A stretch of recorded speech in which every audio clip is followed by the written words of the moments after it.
Good afternoon, good evening, good morning, champions, and welcome back to another video. And today we're doing a commentary of plus 10 Halls of Atonement. Very fun dungeon, very fun run. Let's get to it.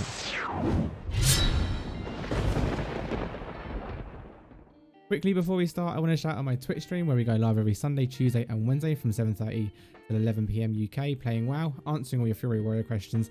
And if you want to further support us, then please do consider giving this video a like, subscribing to the channel and turning on your notifications. Anyway, on with the video. So yes, this is a plus 10 Halls of Atonement run. I like to cover kind of the 10s, 11s and 12s to kind of help people out and getting there over their 1k Rio score, which is kind of the thing that I aim for. I'm a very casual player. I like to appeal to a lot of casual players. So if that kind of fits your bill, perfect. This will help you get that 1k score. In order to get the 1k score, you need most of your dungeons in at least 12 or 13. Some of them can be 10 or 11, but that will be your overarching kind of numbers that you need in order to get that 1k score. In this week's dungeon, we're looking at Fortified, Storming and Inspiring, obviously with a Prideful at 10.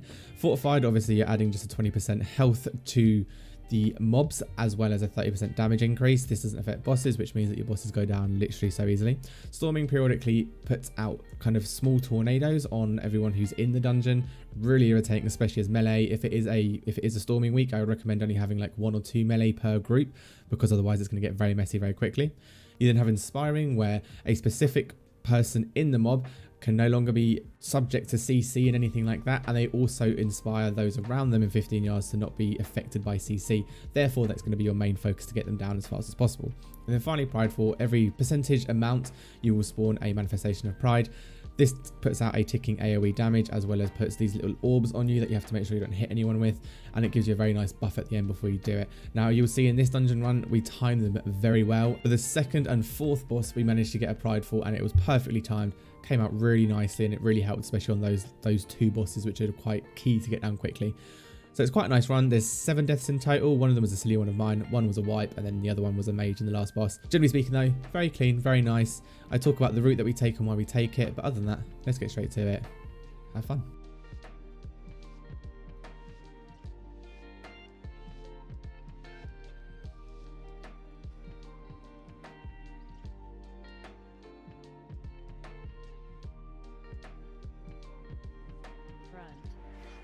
So here, quite a nice bit. We were meant to hero on this initial pull and do a bigger pull with the other 2 mobs there, but I think there was a bit of miscommunication.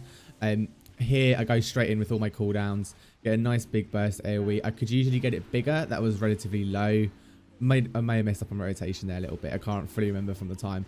But that first mob, if you have got a hero, I would recommend kind of putting that group, putting the other 2 over there, doing big AoE and like literally using all of your cooldowns.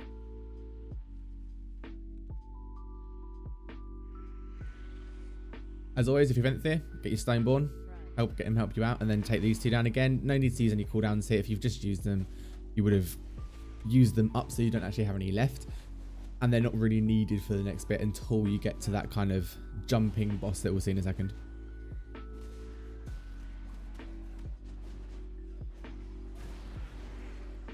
Overall in this fight, in this whole dungeon, I'm pretty certain we get about 7 deaths, which isn't a perfect run, but we still time it, and that's the main thing.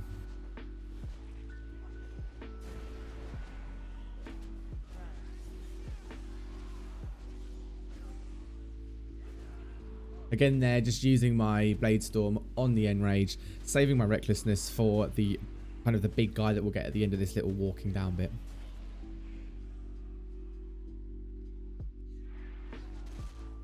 Here I kind of made the mistake of targeting the Gargan instead of targeting the Inspired mob and the Hound Master. The Hound Master is the main one you want to get. She will bolster up those 2 things. Luckily there, I was able to use a Storm Belt to kind of stop that cast, but again, I should really have been getting her down anyway, as I've obviously changed target here. But very important, have Storm Belt targeted and on your talent set so you can interrupt that cast when it comes through, because you don't want them getting as big as this.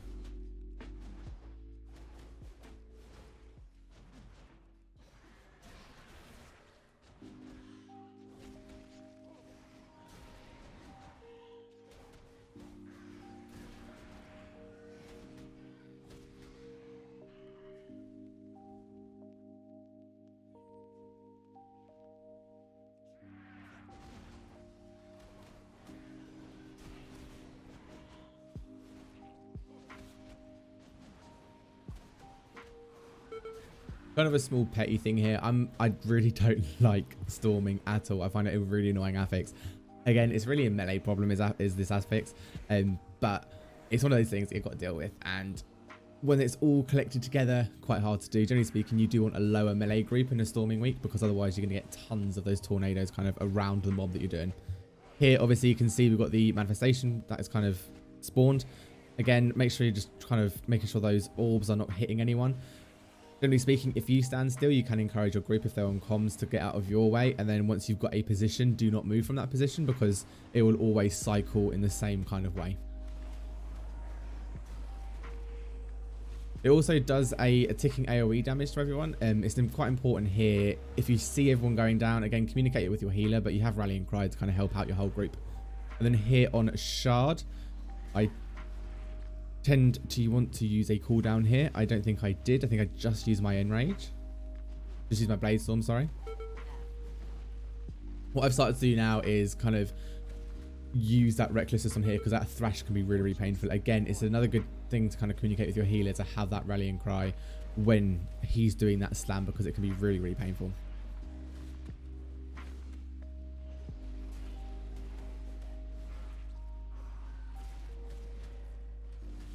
Watch your step.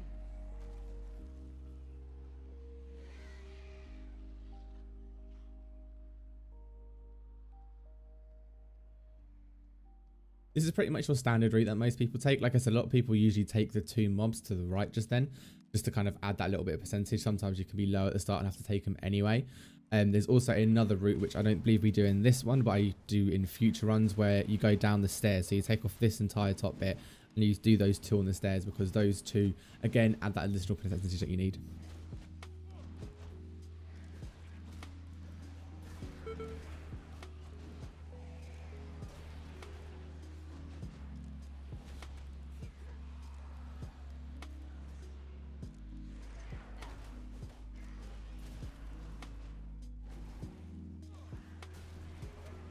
Again, here you kind of see me saving cooldowns. I want to kind of use them on the mobs below, because I know we're going to drop down there, and those mobs can be tricky and cause a lot of death sometimes. So I save off on most of my cooldowns until that point.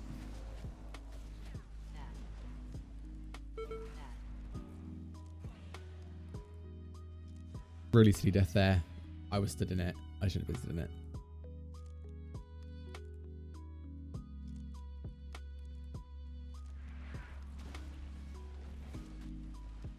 Watch your step. Avoid.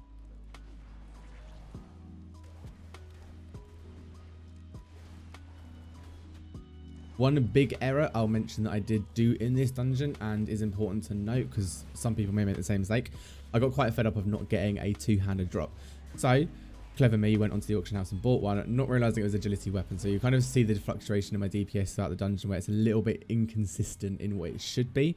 And part and parcel, that's just due to having kind of the wrong weapon set up. That has changed now though, and I'm gone back to single-minded fury since this, because of that kind of issue that I was noticing. And realizing that I'd bought an agility weapon and not a strength weapon.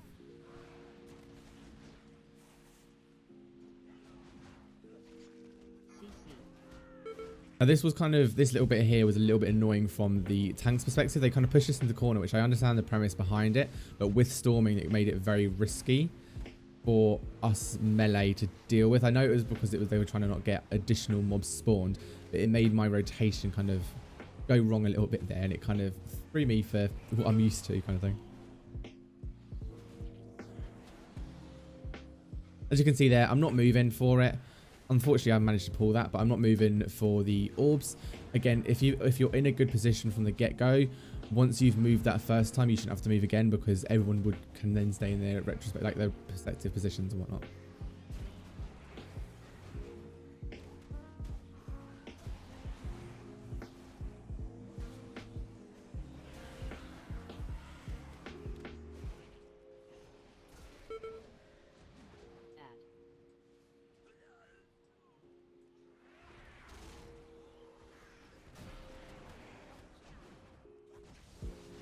Again, here I possibly would recommend using cooldown. I haven't used Recklessness just yet, but I definitely would recommend dropping it here. Oh, there you go. I've just gone for it. Just because it can be quite a deadly pack, especially for the amount of AoE things that you have to deal with and floor swells and all that crap.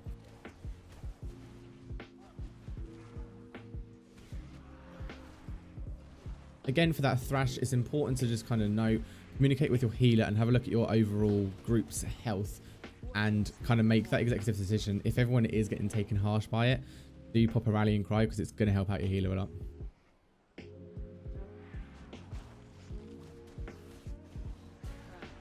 Here, as you can see, targeting that main Houndmaster, she's the inspired presence, as well as being the person who buffs up those two Gargons.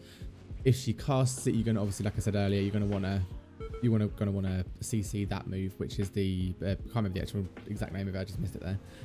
But then that will stop those two from getting bolted up and keep them nice and little like that.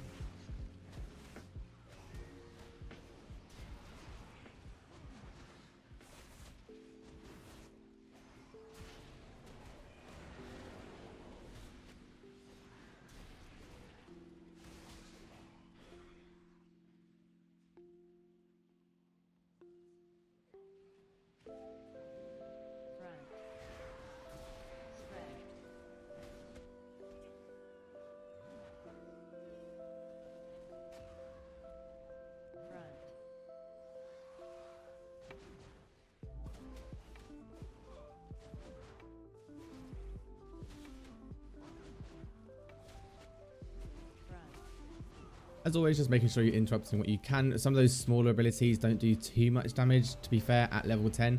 But it's good to just kind of make your life a little bit easier by interrupting what you can interrupt.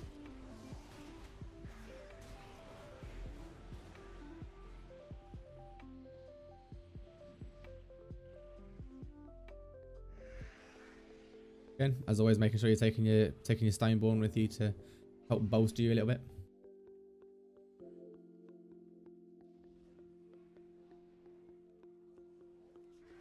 See here, I personally would have done it differently. I would have taken the two mobs by the gate with that Gargon and then taken that second Stoneborn with this pack, but this is what the tank wanted to do at the time. That would have been my ideal route personally.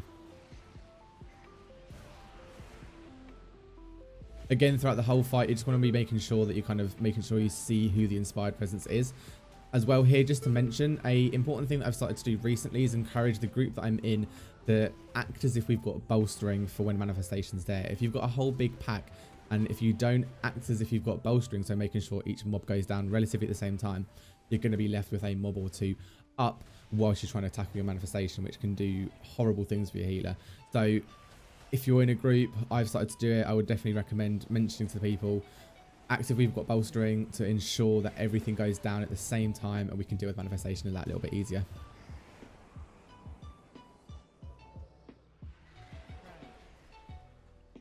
And then here we go with the boss fight. Like we had a hero, I pre-potted straight into recklessness and the lovely standard rotation going. When I hit a nice big bit of DPS there. I think I hit 11k. Yeah, 11k right there. It was quite nice. The little double buff there from my own stuff and from the hero works very nicely here.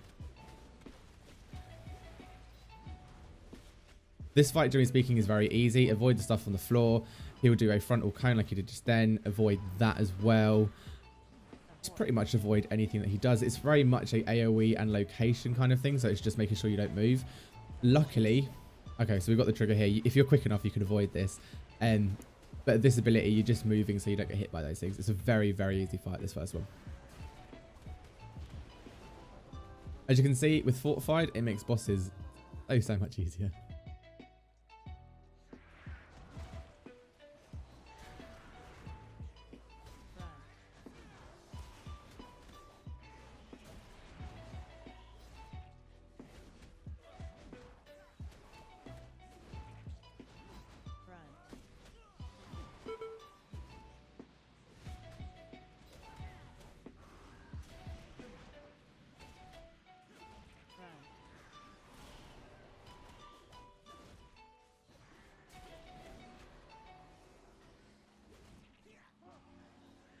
As you see here, we kind of go back and pick up a few extra mobs. This just kind of help overall percentage. Again, focusing on that one. They're the inspired mob, and they also have the ability to bolster those two with the loyal beasts ability that you want to CC. Luckily, I got mine on there as well. Get that down as quickly as possible. Otherwise, it's going to make your life a lot harder.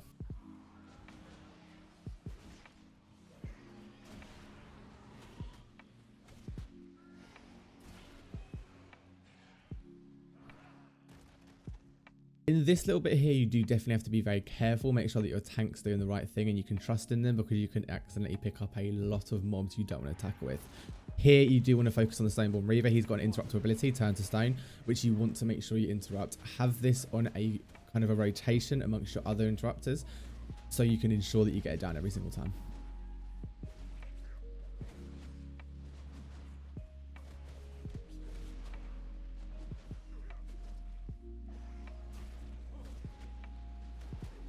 Theoretically, at this point, if depending on how big your pull is here, you could use your recklessness, because in theory you could put out enough rampages if the pack is big enough to reset it by the time for the boss comes, but it is a bit risky. Obviously here we pick up these ones, focusing on that inspired mob to ensure that we get that one down and we can still interrupt and stop the damage that it kind of does.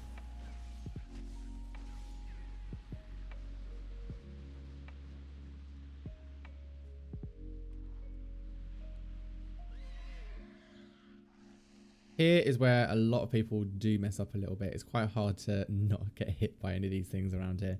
You often want to wait until those two Stoneborn kind of on the top change over and become solidified.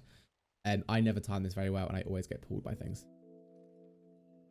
I think he just takes him, yeah. I just decided to take him.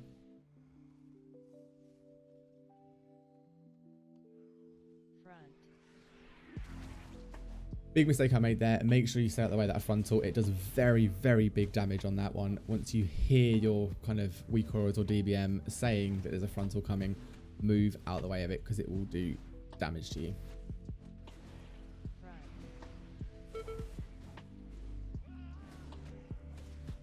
Unfortunately, that paladin didn't get the memo for that one.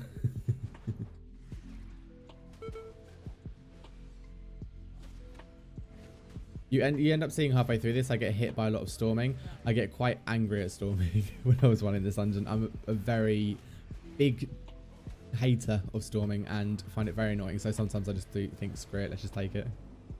Luckily, we get a nice manifestation of pride here. A very good time to get it, because it's just pre-boss. If, again, talk to your team about this before going into the dungeon. If you have MDT, you can work out what percentages it's going to work out at.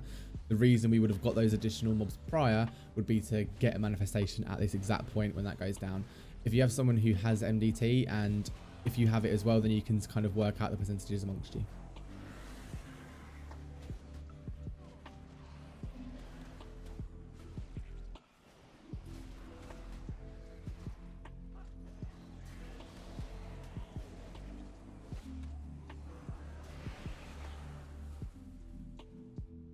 Right, we then have our second boss. I quite like this boss. I find it quite fun.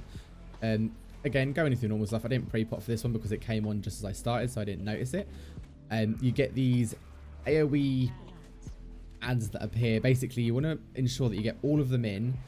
So I wait here for a little bit. They all come in, and then you go for a big blade storm, because you want them to die near the boss so you can drop a ability on, which is the Curse of Stone. So once that Curse of Stone is in there, annoyingly, did they come over for it? They didn't come over for it. Oh, they did.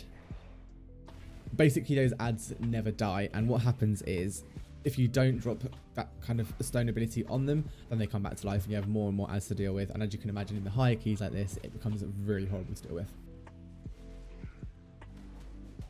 But it's definitely a good point to kind of wait and save your cooldowns for, to ensure that you can use things such as Blaze Storm or Recklessness with a Blaze Storm trigger at those times to kind of help that.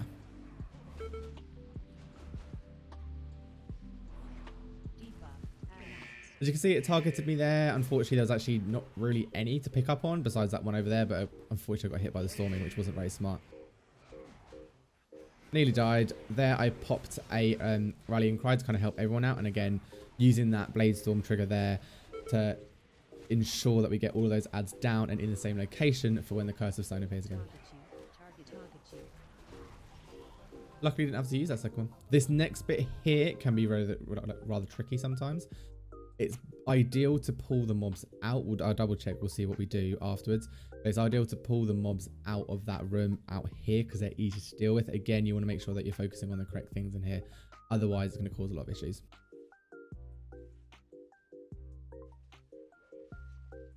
As you can see here, one of the people had kind of sapped the other, like the other Houndmaster. We only have to deal with one of them. The Vicious Gargon here, we're kind of focusing on this one because this Vicious Gargon's actually got the Inspiring Presence, which means that we would not even be able to CC the Houndmaster's ability, which would bolster everything else. So we had to ensure that that one went down first before we focused on her.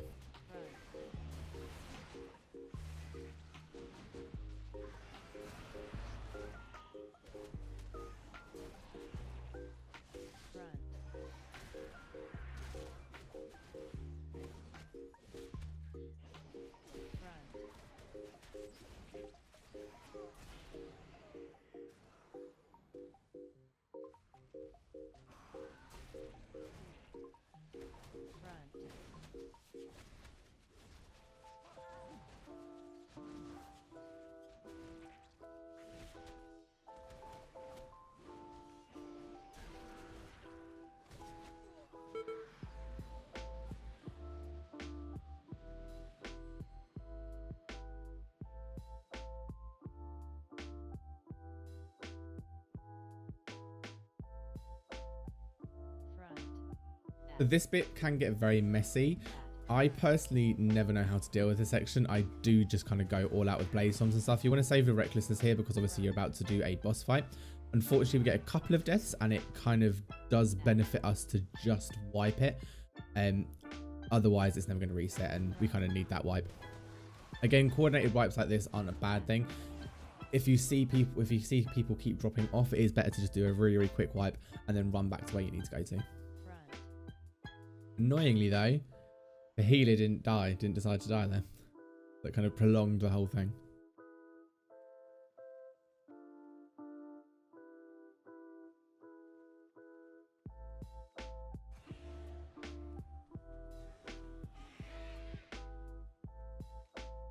That's one annoying thing about this dungeon. If you do die, you get put there. So you do want to make sure you're not dying. And if you do die, you're doing a very quick all-round wipe. So you kind of get back to it as quickly as possible.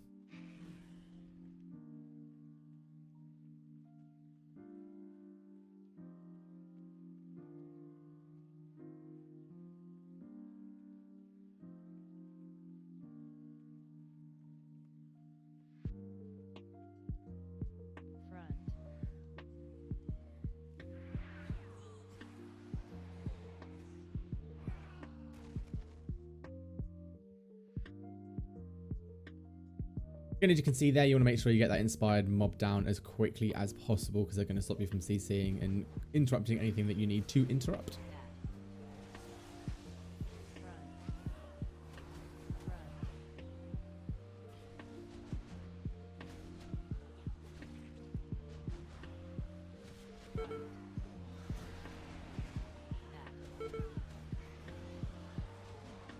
As you can see, it's not a very nice place to have a fight. It's a very tight space, and especially with storming, I got hit with about 3 or 4 times then. It can be quite tricky to deal with what's going on there. Ideally, you do want to move these out into the next corridor or back to the outside bit, but we didn't. We managed to get through it, which is the main thing.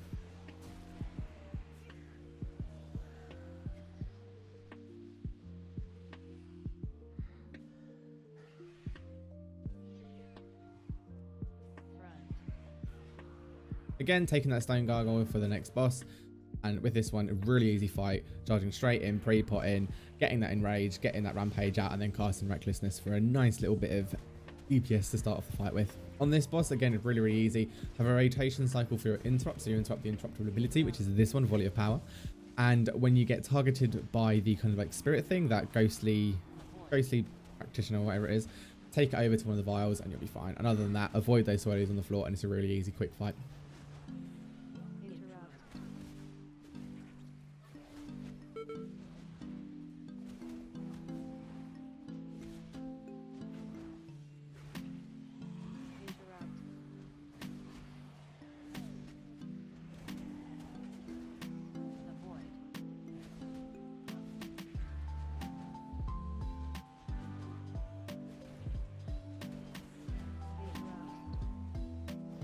Unfortunately, that interrupt got off. I kind of felt panicked to jump in to do it, and unfortunately the mage still had it on their cooldown.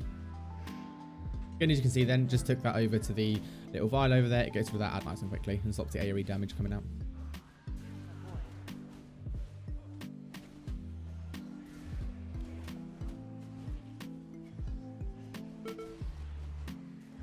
Interrupt.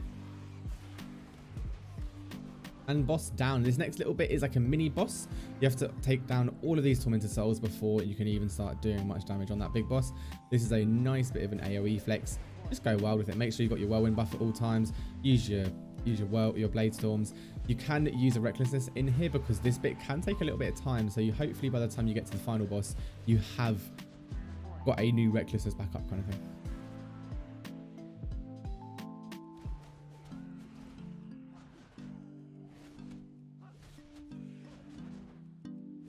At times you will get fixated. I've never noticed much damage from these things. Do take them down as quickly as possible though, just because they can be kind of annoying when they're fixating you and you're stuck behind a pew like I was there.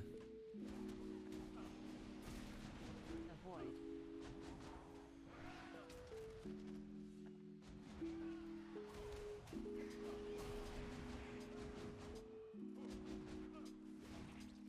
Here I am saving my recklessness. I did feel like it was going to go a bit quicker than it was, so I did save it because I did want to make sure I had it for the boss fight.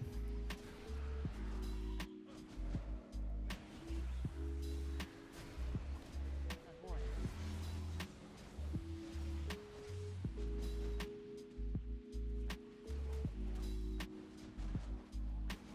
Avoid.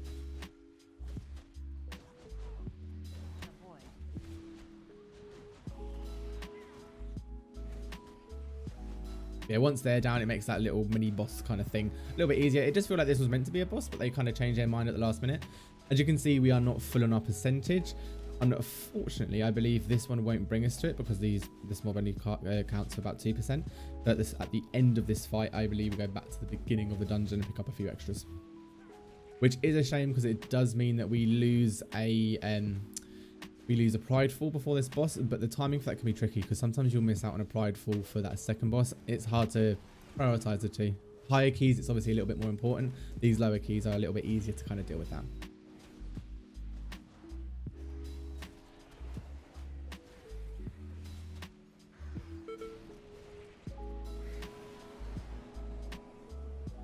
I stand corrected again. We get a manifestation of pride right now, which is lovely because it also means we can do a hero on this final boss. And that accounted for all of our bosses. I think I read it wrong in the corner there.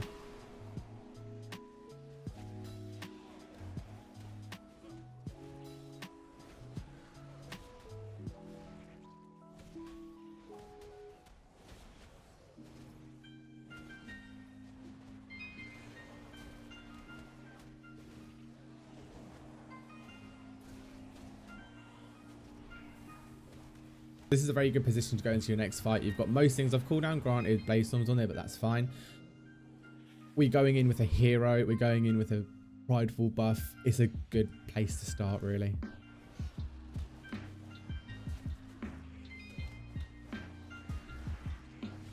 But this fight, again, it's quite an easy fight. For that ability, you want to make sure you can see where the statue is facing because that's going to depict the direction which he's going to throw that. But this one is going to draw all of them in and you don't want to get hit by them. Stand in the center so you can keep doing DPS and that way you're fine. Just like that, you'll be right. And then you have Ritual of Woe. You just have to stand in between the boss and between the columns around him and take in those beams. Luckily, they were all kind of taken in then by other people. I didn't have to do anything. And as you can see, very, very quick taking down of this boss. Unfortunately, I got hit by that twice. When he throws them around, it can put the positioning a little bit off. But again, just make sure you're mindful of the direction that everything's facing.